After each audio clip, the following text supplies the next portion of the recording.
Okay sorry, so where were we, हाँ हाँ, हमने तो बात करे थे हम थर्मोकेमिस्ट्री के बारे में। तो ये चैप्टर बड़ा लिंक्ड है थर्मोडायनेमिक्स के साथ, ठीक है। तो जो भी हीट इन्वॉल्व होती है केमिकल रिएक्शन में वो आप इस चैप्टर में पढ़ते हो, सही है। आप यहाँ पे डेल एच की बात करेंगे हम, चेंज इन एंथैल्पी की, कि एक रिएक्शन में जो हीट फॉर्म हो रही है, जो हीट यूज़ हो रही है, वो सब आप इस चैप्टर में पढ़ेंगे। अब जैसे कि मैंने आपको एग्जांपल दिया, आपने पढ़ा ना एक्सोथर्मिक रिएक्शन में जो डेल एच होता है वो क्या होता है, नेगेटिव होता है, और एंडोथर्मिक रिएक्शन में जो चेंज इन एंथैल्पी होता है वो पॉजिटिव होता है, ठीक है। सो इस चैप्टर में आप heat related, heat involve in reaction जो है वो आप थर्मोकेमिस्ट्री में पढ़ते हैं। अब हमारे पास जितनी भी रिएक्शंस हैं दुनिया में, यूनिवर्स में जितने भी होने वाले रिएक्शंस हैं, उन सब में कुछ ना कुछ एनर्जी चेंज आता है जब वो होता है, सही है। कुछ रिएक्शंस को एनर्जी की ज़रूरत होती है, यानी कि वो एनर्जी यूज़ करते हैं, सिस्टम में आपको हीट देनी पड़ती है, सही है। लेकिन कुछ रिएक्शंस में on the other hand heat क्या होती है, रिलीज़ होती है, सही है। सो हर, इसे आप कहते हो एनर्जी चेंज। तो हर रिएक्शन में कुछ ना कुछ एनर्जी चेंज होता है। कुछ रिएक्शन में हीट या एनर्जी जो है वो रिक्वायर्ड होती है, कुछ रिएक्शंस में ये हीट क्या होती है, रिलीज़ होती है। लेकिन अगर आप इन टोटल देखो, ओवरऑल आपके पास इस यानी कि कुछ रिएक्शन में हीट रिलीज़ हो रही है, कुछ में हीट रिक्वायर्ड है, इन्वॉल्व है। तो ओवरऑल हमारे पास जो टोटल हीट है यूनिवर्स में वो कांस्टेंट रहता है, ठीक है। हीट क्या रहती है, एनर्जी क्या रहती है, कंजर्व्ड रहती है। यही हम पढ़ते हैं law of conservation of energy में, कि एनर्जी आप क्या करते हैं, एक फॉर्म से दूसरे में कन्वर्ट करते हैं, लेकिन कभी भी एनर्जी आप बना नहीं सकते और आप उसे डिस्ट्रॉय नहीं कर सकते, ठीक है। सो जो एनर्जी एक रिएक्शन से रिलीज़ हो रही है वो किसी और एनर्जी की फॉर्म में कन्वर्ट हो रही है, सही है। तो थर्मोकेमिस्ट्री, जैसे मैंने आपको बताया, थर्मोकेमिस्ट्री, अगर आपने थर्मोडायनेमिक्स पढ़ा है फिज़िक्स में चैप्टर, तो ये उसी की एक ब्रांच है, ठीक है। Thermochemistry is the branch of thermodynamics. Thermodynamics में आप सारे तरीके के जो एनर्जी चेंजेस होते हैं एक सिस्टम में, उसके बारे में आप स्टडी करते हैं। अब सिस्टम क्या होता है इसके बारे में हम पढ़ेंगे। सिस्टम बेसिकली देखो, जो चीज़ आप ऑब्जर्व कर रहे हो ना, उसे आप सिस्टम कहते हैं, ठीक है। उसके अलावा हमारे पास जो भी यूनिवर्स में चीज़ होगी उसे आप कहेंगे सराउंडिंग। अब सिस्टम को सराउंडिंग से अलग कौन कर रहा होता है, कोई बाउंड्री हो सकती है वो, ठीक है। ये बाउंड्री रियल भी हो सकती है, इमेजिनरी भी हो सकती है, सही है।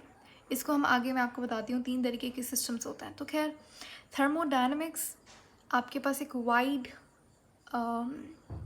फील्ड ऑफ स्टडी है जहाँ पे आप सारे तरीके के एनर्जी चेंजेस पढ़ रहे होते हैं सिस्टम में। जबकि केमिस्ट्री जो है वो थर्मोडायनेमिक्स की ब्रांच है, जहाँ पे स्पेसिफिकली आप हीट चेंज की बात कर रहे होते हो, यानी कि केमिकल रिएक्शन में जो भी हीट चेंज हो रहा है, कि अगर एक्सोथर्मिक रिएक्शन है तो उसमें आपके पास एनर्जी क्या हो रही है, हीट क्या हो रही है, रिलीज़ हो रही है।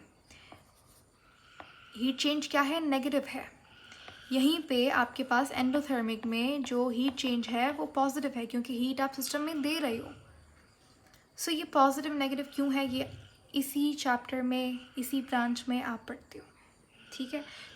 क्या बात पर हमने अभी देखी, let me just summarize everything for you. अभी तक हमने ये देखा कि थर्मोकेमिस्ट्री हमारे पास ब्रांच है थर्मोडायनेमिक्स की। थर्मोडायनेमिक्स में आप सिस्टम में जो भी ही एनर्जी चेंजेस इन्वॉल्व हैं आप उसके बारे में पढ़ते हो। थर्मोकेमिस्ट्री थोड़ा सा स्पेसिफिकली केमिकल रिएक्शंस के ऊपर फोकस करती है, कि केमिकल रिएक्शन में क्या हीट चेंज आ रहा है, उसकी स्टडी को आप थर्मोकेमिस्ट्री कहते हो, ठीक है। कुछ रिएक्शंस में हीट इन्वॉल्व होती है इन अ वे कि वो रिलीज़ हो रही होती है, जबकि कुछ रिएक्शंस में हीट रिक्वायर्ड होती है, ठीक है। सो अगेन वही, यहाँ पे भी वही बात हो रही है कि थर्मोडायनेमिक्स थोड़ी सी वाइड एक ब्रांच है जहाँ पे सारे हीट एनर्जी चेंजेस के बारे में आप पढ़ रहे होते हो। एग्जाम्पल के तौर पे अगर एक कार का इंजन काम कर रहा है तो वो किस तरीके से काम कर रहा है, उसमें ना सिर्फ आपके पास हीट एनर्जी इन्वॉल्व है बल्कि मैकेनिकल वर्क भी हो रहा है, मैकेनिकल एनर्जी इन्वॉल्व है, पोटेंशियल, काइनेटिक, मतलब बहुत सारी एनर्जी की फॉर्म्स के बारे में आप पढ़ रहे होते हो when you talk about thermodynamics, okay. जबकि थर्मोकेमिस्ट्री हमारे पास it's more focused on heat changes during chemical reaction.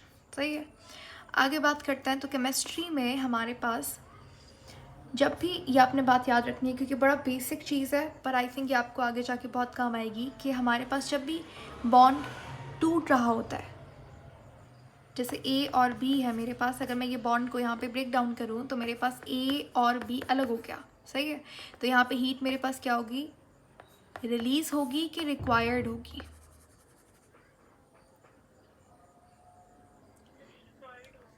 Yes, so bond break down करने के लिए केमिस्ट्री में हम एज अ स्टैंडर्ड हम कहते हैं कि केमिस्ट्री में अगर आप बात कर रहे हो तो बॉन्ड ब्रेक करने के लिए एनर्जी रिक्वायर्ड है, जबकि बॉन्ड फॉर्म करने के लिए एनर्जी क्या होती है, रिलीज होती है। अगर आपको कोई चीज़ बनानी है तो आपको एनर्जी देनी पड़ेगी उल्टा। जैसे अगर मेरे पास ए है और बी है, ए रिएक्टेंट बी रिएक्टेंट, दोनों ने मिलकर प्रोडक्ट बनाया नया ए बी कॉम्प्लेक्स। ठीक है, सो यहाँ पे मुझे एनर्जी क्या होगी, देनी पड़ेगी कि रिलीज होगी।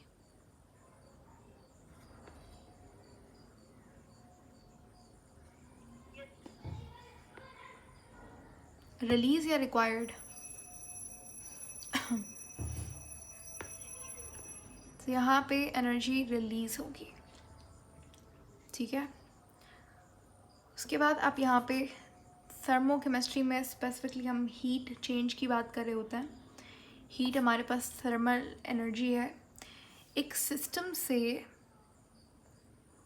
एनर्जी एक्सचेंज जो होता है वो दो ही तरीके से हो सकता है, या तो हीट से या तो वर्क डन से। ठीक है, हीट हमारे पास समझ लो थर्मल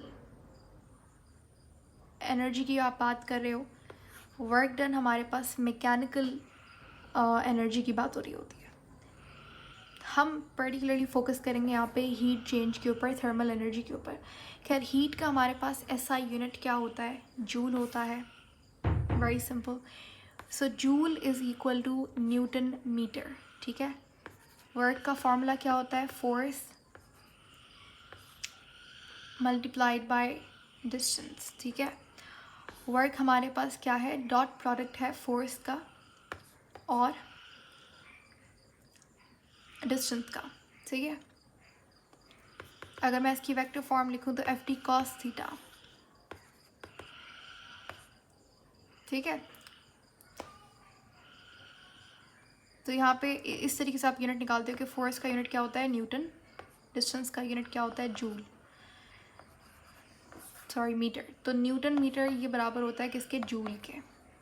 तो वर्क का भी यूनिट जूल है और हीट का भी यूनिट क्या है, जूल है। तो इसीलिए हीट और वर्क की दोनों की जो डायमेंशन है वो क्या होती है, सेम होती है।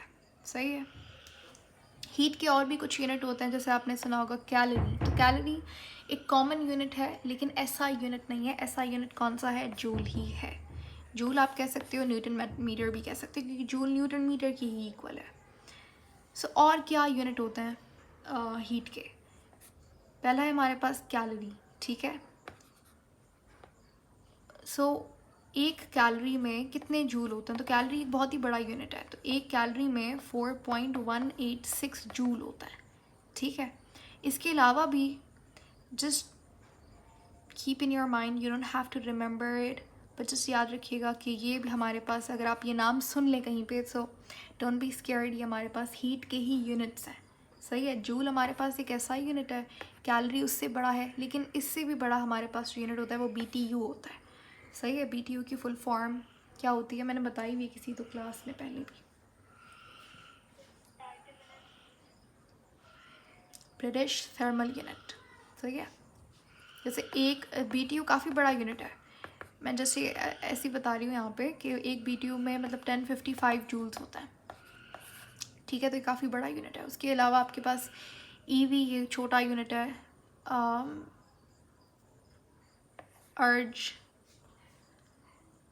अर्ज हमारे पास CGS यूनिट है हीट का। ठीक है, तो एक जूल में हमारे पास 10⁻7 अर्ग्स होता है। सही है, so yeah I guess this is about units of heat energy. उसके बाद हमारे पास हीट और टेम्परेचर के दरम्यान में डिफरेंस क्या होता है वो पढ़ेंगे हम।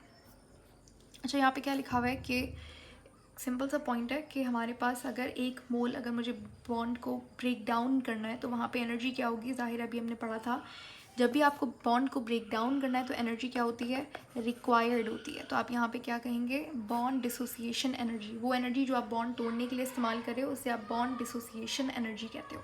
ठीक है, इसी तरीके से बॉन्ड बनाने के लिए जो एनर्जी रिलीज़ होती है, बॉन्ड बनाते वक्त जो एनर्जी रिलीज़ होती है वो बॉन्ड एनर्जी कहलाती है। ठीक है, so bond dissociation energy, bond को ब्रेक डाउन करने के लिए। अच्छा, आयोनिक कंपाउंड्स जो हमारे पास होते हैं, आयोनिक क्रिस्टल्स, ठीक है, ये हमने चैप्टर सॉलिड्स में पढ़ा था, सॉलिड चैप्टर हम लोग कर चुके हैं। तो आयोनिक क्रिस्टल्स को ब्रेक डाउन करने के लिए जो एनर्जी इस्तेमाल होती है उसे हम क्या कहते हैं, energy required to break down an ionic crystal is called as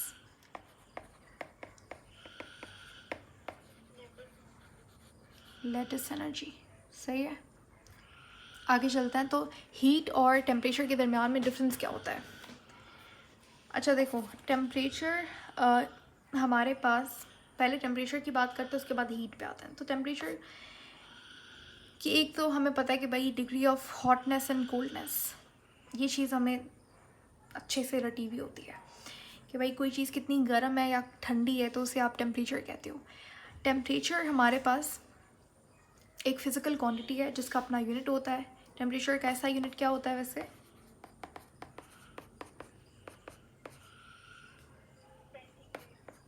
kelvin.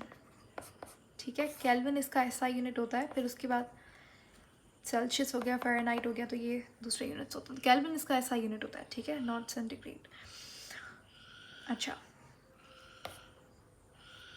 ये तो पता चल गया कि भाई degree of hotness and coldness की टेम्परेचर है। बट असल में अगर आप एक फ़िज़िकल क्वांटिटी क्रिटिकली देखें तो टेम्परेचर क्या है, एक अगर मेरे पास एक सिस्टम है, ठीक है, मैं किस तरीके से उसका टेम्परेचर मेजर कर सकती हूँ।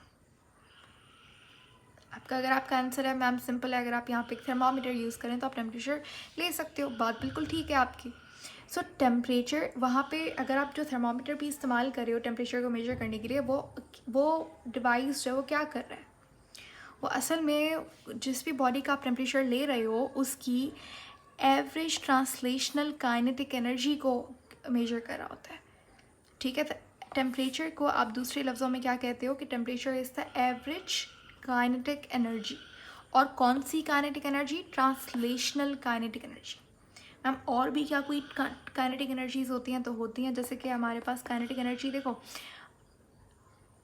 अगर मेरे पास पार्टिकल्स हैं उनमें सिर्फ और सिर्फ कौन सा मोशन हो रहा है, ट्रांसलेशनल मोशन हो रहा है, यानी कि लीनियर मोशन हो रहा है, सीधी लाइन स्ट्रेट लाइन में होने वाला मोशन। तो इन पार्टिकल्स के पास होगी क्या, सिर्फ और सिर्फ ट्रांसलेशनल काइनेटिक एनर्जी। ऐसा कहाँ होता है मैम, ऐसा सॉलिड्स में होता है, क्योंकि सॉलिड्स में सिर्फ वाइब्रेटरी मोशन हो रहा होता है। ठीक है, अगर आप यहाँ पे बात करो लिक्विड्स की, तो लिक्विड्स में हमारे पास ट्रांसलेशनल मोशन भी होता है, उनमें और कौन सा मोशन होता है, रोटेशनल मोशन होता है। तो लिक्विड में आपको ट्रांसलेशनल और रोटेशनल काइनेटिक एनर्जी देखने को मिलती है। अगर आप बात करते हो गैसेस की, तो गैसेस में मोशन सबसे ज़्यादा होता है, क्योंकि इनके पार्टिकल्स क्या होते हैं, they are far from each other. So उनमें आपको गैसेस में आपको तीन तरीके की काइनेटिक एनर्जी देखने को मिलती है, due to 3 types of motion. पहला ट्रांसलेशनल, दूसरा रोटेशनल और तीसरा वाइब्रेटरी मोशन की वजह से वाइब्रेशनल काइनेटिक एनर्जी। सही है। सो टेम्परेचर हमारे पास क्या है, एवरेज है, काइनेटिक एनर्जी कौन सी वाली, ट्रांसलेशनल ओनली। सही है, temperature average translational kinetic energy है, या फिर आप इसे एवरेज इंटरनल एनर्जी भी कह सकते हो। मैम इंटरनल एनर्जी क्या होती है, ये हम आगे पढ़ेंगे। अभी के लिए आप इतना समझ लो कि भाई इंटरनल एनर्जी हमारे पास एक सिस्टम में टोटल काइनेटिक और पोटेंशियल एनर्जी का जो सम होता है उसे आप इंटरनल एनर्जी कहते हो। ठीक है, इसका भी यूनिट जूल है क्योंकि एनर्जी की बात हो रही है। काइनेटिक एनर्जी का यूनिट भी जूल होता है क्योंकि एनर्जी, सारी टाइप की एनर्जी का यूनिट जूल ही होता है। ठीक है, तो टेम्परेचर क्या है, एवरेज ट्रांसलेशनल काइनेटिक एनर्जी या फिर आप ये कह सकते हो एवरेज इंटरनल एनर्जी। ठीक है, तो अगर आपको बुखार आता है, फीवर, तो हम कहते हैं कि अच्छा ये यहाँ पे क्या हो गया, टेम्परेचर इंक्रीज़ हो गया, इसकी बॉडी का टेम्परेचर इंक्रीज़ हो गया। लेकिन ये बात पार्शली इनकरेक्ट है, ये बात सही नहीं है, क्योंकि टेम्परेचर बढ़ता है किसकी वजह से, या उस बॉडी की इंटरनल एनर्जी बढ़े, ठीक है, और इंटरनल एनर्जी क्या है, ट्रांसलेशनल पोटेंशियल एनर्जी का सम है, तो काइनेटिक एनर्जी बढ़ेगी तभी इंटरनल एनर्जी बढ़ेगी एंड तभी मेरे पास टेम्परेचर में इंक्रीज़ आएगा। सो फीवर में बॉडी का टेम्परेचर नहीं इंक्रीज़ होता, टेम्परेचर इंक्रीज़ होना तो एज रिज़ल्ट एक चीज़ का, तो होता क्या है आपकी बॉडी में, बॉडी की इंटरनल एनर्जी बढ़ती है। सही है, बॉडी की इंटरनल एनर्जी इंक्रीज़ होती है तो इसीलिए बॉडी पर गर्म लगती है। सही है, यहाँ तक बात समझ आ गई? ओके, नेक्स्ट हमारे पास ये कुछ कन्वर्जन्स लिखी हुई हैं, क्या ये आपको करनी है? No, you just have to remember main points यहाँ पे कि पहली बात ये इम्पॉर्टेंट है, आपको पता होना चाहिए, आपको कैलकुलेशंस में कहीं काम आ सकता है कि एक कैलोरी में कितने जूल्स होता है। दूसरा हमारे पास ये आपको फिज़िक्स में काम आ सकता है, ठीक है, it might be helpful in physics, chemistry में आपको नहीं पूछे जाएंगे ये। So yeah there is no loss to remember them, क्योंकि आपको केमिस्ट्री फिज़िक्स में बहुत हेल्प कर सकता है, बट अदरवाइज़ यहाँ पे इस चैप्टर में आपको ऐसा ये सारी चीज़ें याद करने की ज़रूरत नहीं है, बट आई वुड रेकमेंड कि अगर आप याद करें तो अच्छी बात है। ओके, आगे हम बात करेंगे, अभी मैंने ऊपर एक टर्म यूज़ की थी सिस्टम की, तो सिस्टम क्या होता है? देखो, यूनिवर्स का वो पार्ट जो आप ऑब्जर्व कर रहे हो, जो अंडर ऑब्जर्वेशन है, उसे आप सिस्टम कहते हो, ठीक है, और उसके अलावा जो भी चीज़ है उसके अराउंड, वो सराउंडिंग कहलाती है। और सिस्टम और सराउंडिंग को सेपरेट कैसे किया जाता है?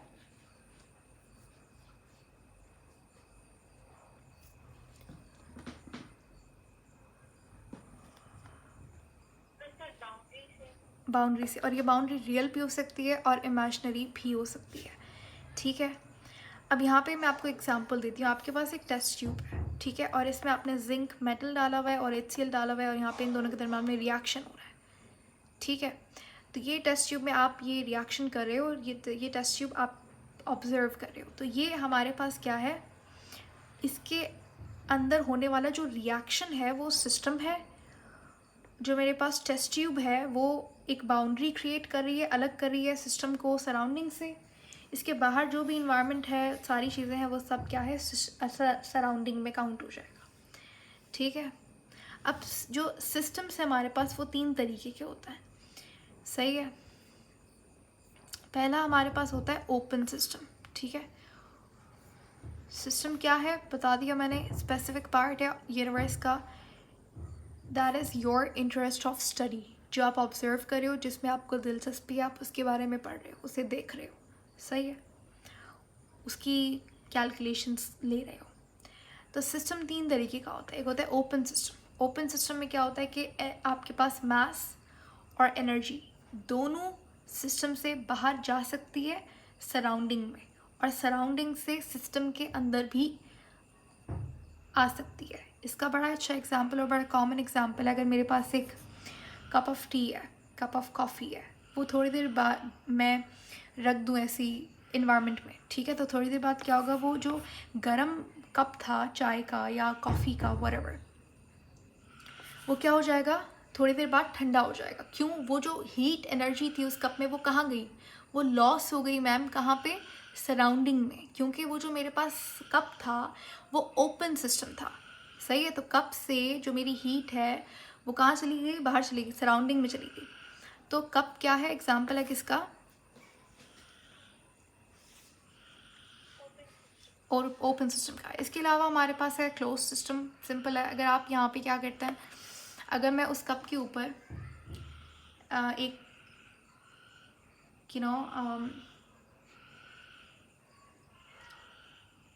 कोई कवर रख दूँ, ठीक है, एक कप, उस कप के ऊपर मैं कोई यहाँ पे कोई कवर लगा देती हूँ, तो मेरे पास जो हीट एनर्जी है वो फिर भी क्या होगी, लॉस तो होगी, चाहे उसका जो रेट है जिस स्पीड से वो लॉस हो रही थी वो कम हो जाए, लेकिन हीट एनर्जी लॉस फिर भी होगी। तो वो मेरे पास क्लोज सिस्टम का एग्जांपल है। लेकिन असल में क्लोज सिस्टम क्या होता है कि एक ऐसा सिस्टम जहाँ पे सिर्फ और सिर्फ क्या हो, मेरे पास एनर्जी ट्रांसफ़र हो रही हो। सही है। सो इसका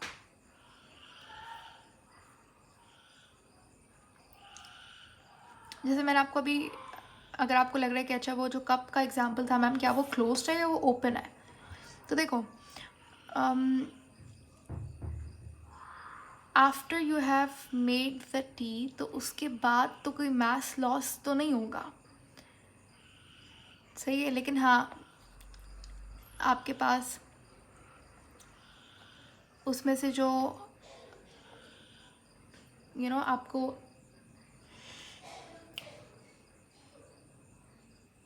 अच्छा see, let me think of a more simpler example. चलो इसी का हम थोड़ा सा पीछे चले जाते हैं। जब वो आप बना रहे थे वो कॉफ़ी, सही है, तो उस कॉफ़ी को बनाते हुए आपने इतना पानी डाला था, उसके अंदर फिर कॉफ़ी डाली, एंड देन आपने उसे हीट दी, आपने उसे गैस ऑन करके स्टोव पे रख दिया। अब यहाँ पे जो पानी है वो वैपरेट हो रहा है क्योंकि ओपन सिस्टम है, और हीट मेरे पास क्या हो रही है, ये मैंने स्टोव से यहाँ पे जो हीट दी थी हमने, यहाँ पे आग जल रही है, तो ये मेरे पास सिस्टम में एंटर करी, यहाँ से पानी क्या हो रहा है, बॉईल होके हवा में जा रहा है। तो यहाँ पे पानी के जो वेपर्स हैं, वाटर वेपर्स, वो क्या है, वो मास का एक्सचेंज हो रहा है, मास का भी एक्सचेंज हो रहा है और एनर्जी का भी एक्सचेंज हो रहा है। तो ये मेरे पास ओपन सिस्टम, या दैट्स अ गुड एग्जांपल, ये इट्स एक्चुअल एग्जांपल कि ये ओपन सिस्टम है। सही है। आजा, ये अब मेरे पास यहाँ पे कप ऑफ टी है, इसको मैंने चलो कवर भी रख दिया इसके ऊपर, लेकिन फिर भी थोड़ी देर बाद ये ठंडा हो जाएगा कप, क्योंकि एनर्जी लॉस तो हुआ। सही है। लाइकवाइज अगर यहाँ पे आप जो ये बॉटल देख रहे हो, इसने यहाँ पे लिड लगा दी, बट स्टिल हीट लॉस होगा, तो ये क्लोज सिस्टम है। थर्ड हमारे पास है isolated system. Isolated system perfectly exist नहीं करता, ऐसा कोई भी सिस्टम नहीं है जो 100% आइसोलेशन करे। वैसे अगर आप देखो तो ये एक आइडियल सिस्टम है, असल में नहीं होता। आइसोलेटेड सिस्टम होता क्या है, जहाँ पे ना तो एनर्जी एक्सचेंज हो ना तो मास एक्सचेंज हो, ऐसा हो नहीं सकता। ठीक है। हाँ, इसका बहुत एक अच्छा करीब तरीन एग्जाम्पल होगा जैसे थर्मोफ्लास्क, जो आप हाईली इंसुलेटेड गुड क्वालिटी की जो वाटर बॉटल्स होती हैं, वो एक काफ़ी हद तक आइसोलेटेड होती हैं, but perfectly 100% isolated system exist नहीं करता रियलिटी में। ये एक आइडियल सिस्टम है। ये समझ आ गई सारी बातें यहाँ तक? कोई क्वेश्चन, कन्फ्यूजन, एनीथिंग? ओके। सो अच्छा, प्रेशर कुकर का यहाँ पे एग्जांपल लिखा हुआ है। प्रेशर कुकर आपके पास एग्जांपल है क्लोज सिस्टम का। यहाँ पे सिर्फ और सिर्फ एनर्जी क्या हो रही है, ट्रांसफ़र हो रही है, और जो प्रेशर कुकर के ऊपर लिड होता है, उसका कैप होता है, वो एज अ बाउंड्री काम कर रहा है सील की तरह। ये आइसोलेटेड नहीं है क्योंकि एनर्जी ट्रांसफ़र हो रही है, इस वजह से आइसोलेटेड नहीं है, लेकिन क्लोज सिस्टम का एग्जांपल है। अगर आप बात करो आइसोलेटेड सिस्टम की, जैसे मैंने आपको बताया कि यहाँ पे एनर्जी और मास दोनों ही ट्रांसफ़र नहीं होते, जो बाउंड्री होती है वो सील्ड होती है, तो ये आइसोलेटेड है। परफेक्टली आइसोलेटेड सिस्टम एग्जिस्ट नहीं करता। इसका समवॉट एक अच्छा एग्जाम्पल है थर्मोफ्लास्क और कूलर, जिसके अंदर आप ठंडा पानी रखते हो तो वो काफ़ी टाइम तक ठंडा रहता है, लेकिन ऐसा नहीं है कि वो फॉर एवर हमेशा ही ठंडा रहे, तो ऐसा तो नहीं होता ना, जाहिर है। अच्छा, उसके बाद हम बात करेंगे इंटरनल एनर्जी के बारे में। इंटरनल एनर्जी हमारे पास बहुत ही इम्पॉर्टेंट फैक्टर है इस चैप्टर में। यहाँ पे आप इंटरनल एनर्जी, इंथैल्पी, एंट्रोपी, ये सारी टर्म्स को पढ़ते हो, डिफरेंट टाइप ऑफ एनर्जीज़ हैं। सबसे पहले हम बात करेंगे इंटरनल एनर्जी के बारे में। इसका यूनिट जूल से होता है क्योंकि एनर्जी की फॉर्म है। इसे आप ई से या यू से रिप्रेजेंट कर सकते हो। कुछ बुक्स यू लिखती हैं, कुछ बुक ई लिखती हैं, दोनों सही है। ठीक है। आप इसे I.E भी लिख सकते हो। इंटरनल एनर्जी होती क्या है, एक सिस्टम में जितनी टोटल काइनेटिक एनर्जी और पोटेंशियल एनर्जी दोनों का सम होगा, ठीक है, उसे आप इंटरनल एनर्जी कहते हो। तो sum of all possible energies in a system, वो इंटरनल एनर्जी कहलाती है। और एवरेज इंटरनल एनर्जी क्या होती है बेटा? टेम्परेचर एग्जैक्टली, ठीक है। अच्छा, मैंने आपको एक और चीज़ कही थी कि टेम्परेचर हमारे पास या तो एवरेज इंटरनल एनर्जी या फिर आप ये कह सकते हो एवरेज ट्रांसलेशनल काइनेटिक एनर्जी है। सो ट्रांसलेशनल काइनेटिक एनर्जी हमारे पास कहाँ होती है, मतलब एक तो हमें मिलेगी, अच्छा सॉलिड में मैंने आपको मेंशन किया था कि भाई सॉलिड में आपको मिलती है ट्रांसलेशनल काइनेटिक एनर्जी, ठीक है। आई थिंक सॉलिड में हमें मिलती है वाइब्रेशनल काइनेटिक एनर्जी, क्योंकि उसमें पार्टिकल्स क्या कर रहे होते हैं, पार्टिकल्स वाइब्रेट कर रहे होते हैं, ठीक है। या राइट, सो सॉलिड में हमारे पास जो काइनेटिक एनर्जी होती है वो वाइब्रेशनल होती है। I am sorry for that, ठीक है, ये करेक्ट कर लीजिएगा, क्योंकि देखो सॉलिड में जो पार्टिकल्स होते हैं वो सिर्फ वाइब्रेट कर रहे होते हैं, उनमें कोई मोशन नहीं हो रहा था, क्योंकि वो काफ़ी एक दूसरे के करीब होता है, दे आर पैक्ड टुगेदर। तो इस वजह से सॉलिड में वाइब्रेशनल काइनेटिक एनर्जी होती है, ठीक है, not translational. So translational kinetic energy आपको मोनो एटॉमिक गैसेस में मिलेगी। मोनो एटॉमिक गैसेस क्या होती हैं, वो गैसेस जो कि आपके पास मॉलिक्यूल्स की फॉर्म में नहीं एग्जिस्ट करती हैं, एटम की फॉर्म में एग्जिस्ट करती हैं। जितने भी हमारे पास जो आइडियल गैसेस हैं, जो 8th ग्रुप की गैसेस हैं, वो मोनो एटॉमिक होती हैं, neon, argon, krypton, xenon, radon वगैरह, सही है। अच्छा, एवरेज ट्रांसलेशनल काइनेटिक एनर्जी यानी कि टेम्परेचर, बात समझ आ गई। एक और चीज़ हमारे पास एक टर्म है आइडियल गैस की। हमने गैस वाला चैप्टर कर लिया है, आई थिंक, यस राइट।